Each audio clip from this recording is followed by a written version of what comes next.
Assalamualaikum warahmatullahi taala wabarakatuh. Diharapkan murid-murid telah bersedia dengan buku aktiviti Bahasa Melayu Jilid 2, Cintai Alam Sekitar, muka surat 44. Aktiviti 4B. Bina ayat tanya menggunakan kata tanya. Apakah maksud ayat tanya? Ayat tanya ialah ayat yang digunakan untuk menyoal sesuatu perkara.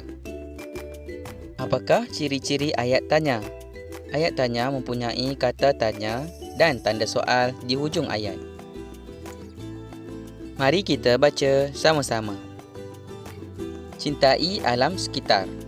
Siha dan keluarganya mengunjungi sebuah pasar raya. Siha tertarik akan salah satu poster yang dipamerkan di situ. Baiklah murid-murid, pasti murid-murid pernah pergi ke pasar raya. Di sana terdapat pelbagai iklan, poster dan sebagainya. Tertarik di sini bermaksud Siha berminat untuk membaca poster itu dengan lebih lanjut lagi.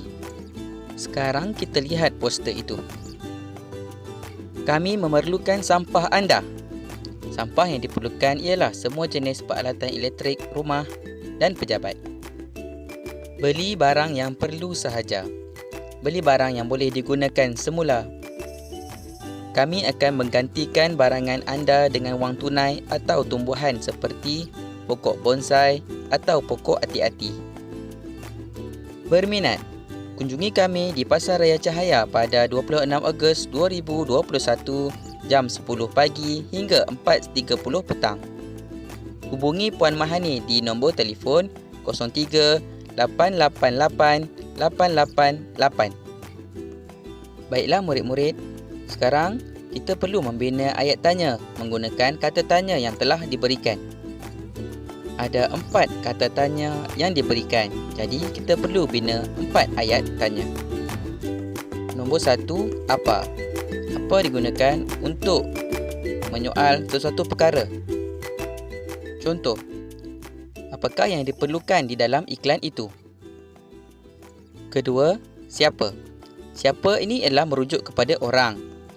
Jadi di dalam poster itu terdapat nama untuk dihubungi. Oleh itu, contoh soalannya ialah siapakah yang boleh dihubungi? Yang ketiga ialah bagaimana?